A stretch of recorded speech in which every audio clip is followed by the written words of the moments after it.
Hey, what's up, y'all? It's Chris doing an Insider Ties on Under Armour's announcement that they're bringing in John Varvatos as Chief Design Officer.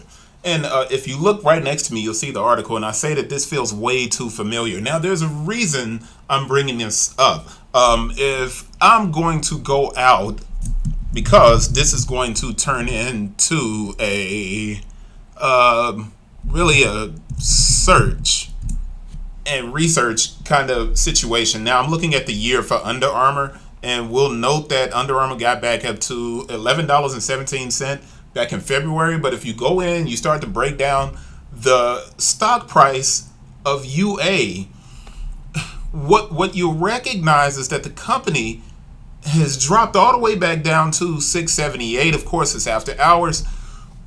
This announcement of John Varvatos did absolutely nothing to improve the company. Why would they do this? I have no idea. I'm a big fan of Under Armour. I've always kind of been a big fan of Under Armour, but I'm on the outside looking in. It's a brand that I've kind of admired because I wanted to launch my own brand for a long time. And then I thought better and I said, you know what? There's enough stuff out here. Let me get away from that. But it was always a brand I thought had the potential to be something special because it was born of now. Or when I say now, of my generation. So you're talking about a brand that was born in 20 years ago. So it had the ability to be diverse. I mean, Nike was born in the 60s with a bunch of white guys that ran track in Oregon. So the growth of Nike was never going to be filled with black and brown people. It just couldn't. Same thing with Puma. Same thing with Adidas. It's the same kind of story. And when we get to talking about this stuff, and I know I sound frustrated and I shouldn't be, because this is not something to be frustrated about, is just watching this when I see the potential for a brand and I'm like, you know what? They could get back to $11 this year if they simply made some smart decisions. And they had been making smart decisions. But then this is the dude. Real quick, hold up. I should be more professional, obviously. I should be more professional. I shouldn't be sitting here sounding like this and going nuts, but Teddy Santis. You look at that picture for New Balance, fresh as... And there's a reason that New Balance has gained ground in the marketplace on the hype side and on the performance running side of things. It's because they've taken input. You got to remember, less than 7 years ago, New Balance was the brand of the Tiki Torch guys. And now you have Joe Fresh Goods, you got Teddy Santis. They completely redesigned what the brand was perceived as. One more. You know what? Crocs. Salehe Bembury. Salehe. What else do you have to say? I mean, I could go down through the timeline of what he's accomplished and how amazing he is as a designer. But if you're watching this video, you already know. But there's a reason that Crocs has exploded. Outside of the fact that obviously they exploded during quarantine and people began wearing Crocs, and you saw kids, you even saw black kids switching from a Jordan or a Nike slide with Nike socks to Crocs with Nike socks. I bring these two things up to go back to this picture of this guy, John Varvatos. It's nothing disrespectful to John Varvatos, but I know this man as the chain and skull guy. He's a person that's rooted in, you know what, let's read the post, because you'll get my point and you'll get why I'm speaking this way. Now, if I'm in a professional setting, this is YouTube. I'm not going to be professional and be a professor right now. I'm not in a classroom. I'm simply looking at a brand that I thought was getting ready to turn the corner. So Varvatos comes into this role with decades of experience, having propelled brands like Polo, Ralph Lauren, Calvin Klein. Now, let's be real. Ralph Lauren and Polo was propelled by Grand Poobah. And I know somebody's like, who is Grand Poobah? Not the Fred Flintstone, brand Nubians, man. Polo, Nautica, those things in the 90s, it was not John Varvatos. Calvin Klein, same thing, just underwear. I was going to say something that might have gotten me canceled, and I won't say that, but the idea that you made underwear and that makes you a good person to kind of and then Converse, and his namesake brand, John Varvatos. With his design aesthetic mastery and acute sense of detail, a true visionary, John created both the boxer brief, this is what you're touting, the boxer brief at Calvin Klein and a laceless sneaker for Converse during a 15-year collaboration with the John Varvatos brand. You know what? Let's look up the John Varvatos laceless, because this is how we can tell if what he did had a lasting effect in sneaker culture. We're looking for a laceless Converse and John Varvatos, and it doesn't show up. So, I mean, I'm on StockX, but this is real. I'm laceless. And laceless Chuck Taylor, maybe one of these. Nope, that's Rick Owens. That's Rick Owens. So it doesn't even show up on StockX, which means that it doesn't have any value to, and not saying that something has to sell on StockX for it to have value. I'm not saying that. I'm simply saying that you're a sneaker company, a performance sneaker company. The majority of your ads are filled with black guys who are athletes, who are amazing athletes. Your biggest endorsed player is Steph Curry. He's black. The Rock is black and Samoan, right? And you hire this dude? It's Let's read the article. And I wrote this. It's on the site. It's in the description if you want to click through and read it. A stock that moved dangerously close to under $5 a share is climbing back to relevance. Now, I said that in this article. And what I was saying was that Under Armour stopped the bleeding on their stock. They made some really good decisions. And here are some of those decisions.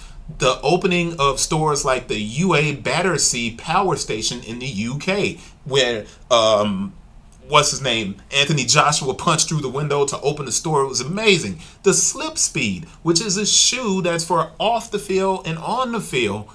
It hasn't taken off, but it's a very smart design. And then you pair that with these activations like Dog Class and Kelsey Plum or Steph Curry's basketball camp. You can keep going. Under Armour backed the National Association of Black Football Coaches, bro. Under Armour has been doing this amazing work, and they appear to be aware of all of the strategies needed to recast the brand in a positive light. They even introduced a rewards program. And that rewards program has the potential to bring their DTC strategy closer to the consumer. Now, these are all things that they've done that were smart. And then you have this image that's right here that you're looking at. Inside of Under Armour, in their catalog, I've been a fan of various aspects, but they have all been severely underutilized. Now, there's this great video on YouTube right now from this guy who did an essay video on the downfall of Under Armour, and he was spot on. He only missed a few things. One of the major things that he missed was the fact that there are really amazing products inside of Under Armour. Could they cross over? Definitely. There's no doubt in my mind. So when they built this sneaker that you see right here, the UA Hover FT sneaker, this fat tire, they had a concept. This concept that you see next to me that should have been fleshed out by the company, but it was not. They did such a bad job of rolling out the fat tire.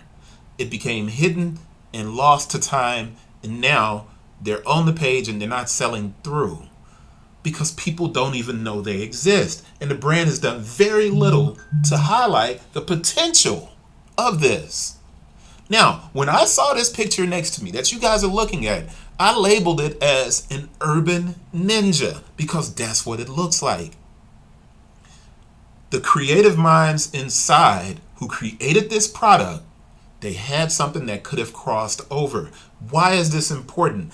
Under Armour lands with old white dudes, and I'm going to say this because it takes frank conversation to change things. Under Armour lands with old white dudes. They wear the corporate shirts with the polos, and those are typically Under Armour. Sales guys wear Under Armour.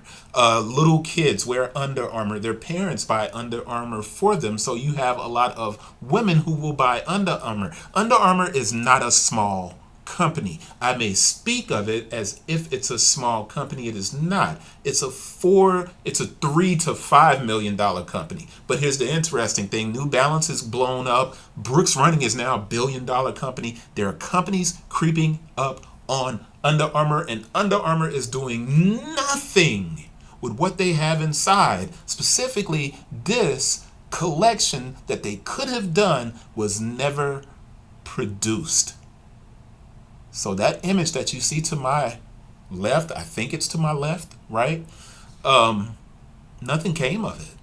I have a pair of fat tires, but I've never seen anyone else wearing the shoes. And it's a shame because they are excellent sneakers. They're amazing. They feel fantastic. And inside of Under Armour, there's a ton of other shoes that fit the bill that could cross over. I could click on Under Armour, open it up, and go to it right now. But let me get back to the article.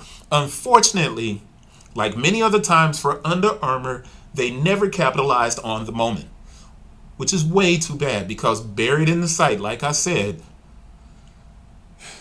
without the hiring of John Varvatos, who is not going to help this company in any way, there's a collection of footwear and apparel that simply needs to be styled, photographed, and merchandised correctly. Now, I took the time and I built an outfit that reminded me of this Urban Ninja. These are items already on the website for Under Armour, including a revamped fat tire, which has a gaiter that comes around it, that you see the zipper that's around here. I don't care who you are. If you're an athlete, off the field, off the court, these crop pants, this shirt, that vest, the shirt that the guy has on here, you would wear that out anywhere. You'll wear it out anywhere. That's already there inside of Under Armour. It's already there. When I wrote the article about the Summit Fat Tire release, now you see the drawing here and you actually see the shoe was created in real time, but they barely made enough for them to sell. They sold out immediately, and then the black one came out. I got the black pair. It sold out immediately. Now there are two different styles, this version and a white and blue version of this fat tire that are sitting on the site, and there is nothing out there about it. There's nothing that creates this kind of look that Under Armour could land with young men who they need to land with. Let's be frank here. They got little white kids, they got old white guys, they got some white moms. Under Armour does not have any black folks buying the stuff outside of football players and athletes for a particular sport. And I'm being frank here, and I know somebody may look at this and be like, well, you're making it black and white. I definitely am, because the disposable dollar in the black community is spent on fashion. And it's important for me to say that because I don't want to make it sound like I'm being a biased person by making it white and black. I'm also talking about brown people, Asian people, whoever wants to buy this stuff. You need to find a way to make it cool to that demographic in order for this brand to have any sort of chance to move beyond the plateau where it is. And to do so, they simply needed to look inside. But here's why I'm saying this, and I know this video is getting long. Just stay with me and we'll get to the core of it. Because if you're a business person and you like listening to business discussions, you should really enjoy what I'm saying here. I'm a huge fan of Under Armour. But what demographic is the brand hoping to capture with this guy? Who are they looking to capture? Because if we go to the Varvatos website, the stuff is not bad looking. I'm being mean, but I mean, let's see. John Varvatos. And you got a lot of searches and stuff like that. And we go to the website and we go here and we look at it, and here's the fall 23 collection, and it opens up, and we look and see who the people on here. I'm waiting for a black. Who is this dude designing for Under Armour? Who? Who and what is he making for skull jeans, leather shirts? That looks like well, you probably can't see it because my mouse is all the way over there, but this looks like stuff for Mick Jagger, Keith Richards. It's no disrespect to Mick Jagger, legend, and Keith Richards, but that's who it looks like he's designing for. When you look at this, you ask yourself, who are they trying to capture? You would think, and now this is going to take you back some, and this is where the discussion, that video that's on YouTube that guy did, and I can't remember the name of the video, where he was talking about the downfall of Under Armour. He didn't touch on this part, and it was critical to the conversation. He did hit on mostly everything, and you can't hit everything, right? But you would think that the debacle of Under Armour Sports, and I don't know if you remember this, UAS, and bringing in Tim Coppens. Now, Under Armour has done this before. So, John Varvatos, they're bringing in a white dude. I don't know if he's white, maybe Italian. Tim Coppens, a white dude. We look and see Teddy Santis, a dope dude. He's white. I mean, I don't know if he's white either, but he's dope. When you look at Teddy Santis, man, and you look at Aimé Leon Dore, dude, his stuff is incredible. And it ranges from age range from the 20s all the way up into the 60s, man. You can wear that anybody. It's almost like Ronnie Feig and Kith. The material, the things that they make, it crosses over generations. This stuff does not, dude. It does not. And I mean, I just don't get it. But if we're comparing this, the Tim Coppens thing should have been a learning experience for UA. And if you don't remember Tim Coppens and UAS, I talk about it here in these two articles. So I'm going to open this link and I'm going to open this link. And you'll notice I was like, maybe I'm wrong. Maybe they are making something that could work here. But this was the problem with UAS. The slow integration of UAS bothers me. This was written back in 2016.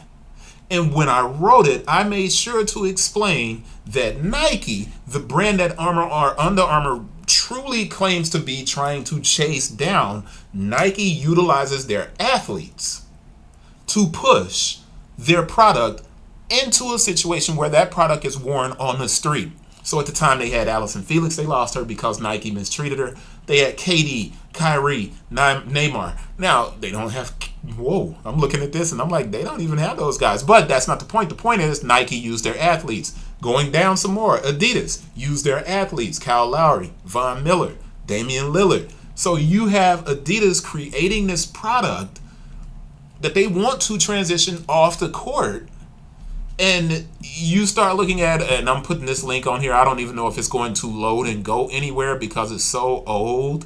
But you got, Kith at Bergdorf Goodman. And when you look at it, it's so elevated.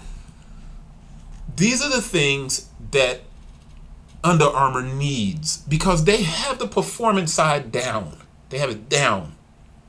But when you compare Varvatos to Teddy Santis, Salehe at Crocs, it's just mind-boggling why Under Armour chose Varvatos.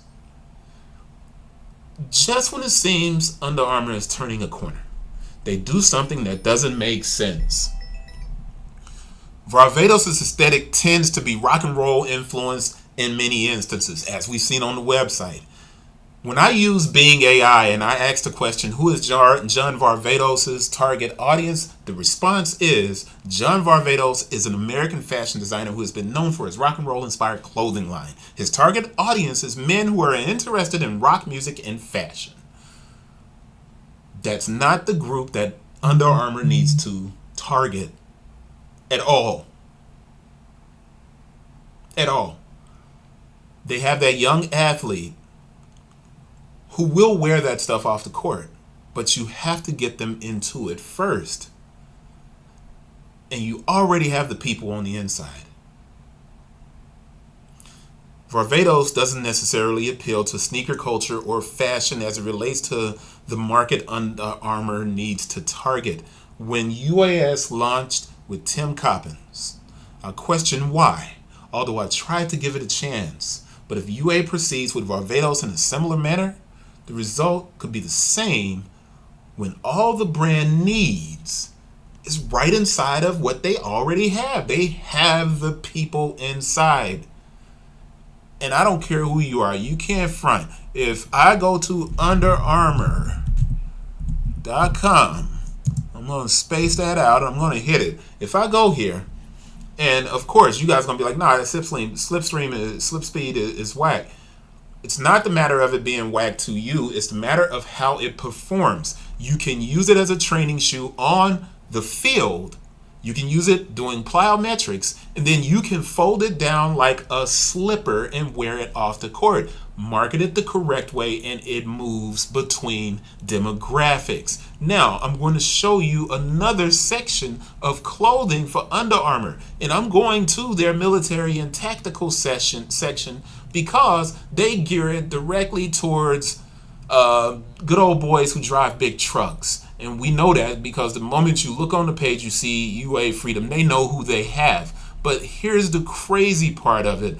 They actually have shoes here and boots here that could work for a crossover appeal. Now, they may not look like something that people would wear. As a matter of fact, I'm in the wrong section. Let me go over here to sports style, and that'll move me back towards what they are looking to try and accomplish. They have this Forge 96. I'm not saying that everything they have is perfect, but there goes the slip speed again. And this Forge 96, the shoes look good. They can translate to moving off the field and being worn as fashion. But if you're not creating the connection to the consumer in the correct way, I don't know what you have, man. That's not a bad Under Armour shoe at all. That's not a bad sneaker. And you can get people to wear it. But you gotta stop forcing these old white dudes down the throat of a group of people that you're looking. You see the page, it's black dudes on this page. It's a couple of white guys. They got everybody represented. But you can tell who they hope to try and capture one day. You're not going to capture these people by continuing to run in this space and make the same stuff and the same mistakes over and over again. I can't even. The Curry shoes are not bad. They're not bad. But I'm going to try and find this fat tire, and I'm going to end this video with this, and we'll go from there. Let's see if I can find it and wrap it up, because I just want to wrap it up on that note.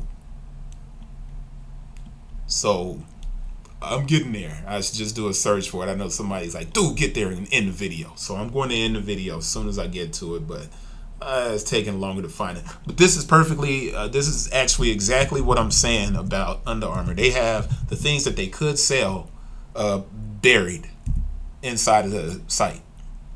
It's buried. You can't even find it quickly. So I would have to know what I'm looking for here to find this shoe. To find that shoe. And you can't tell me that's not dope. You can't tell me it's not dope. So once again, who was that hired for? I happen to think that it was just some good old boys hiring each other to pat somebody on the back to give a friend some money. That's what it looks like to me. And I know that sounds bad, but I'm standing on that. I'll see you guys on the next one. I appreciate everyone who's watching. Like, share, subscribe. On to the next one. Peace.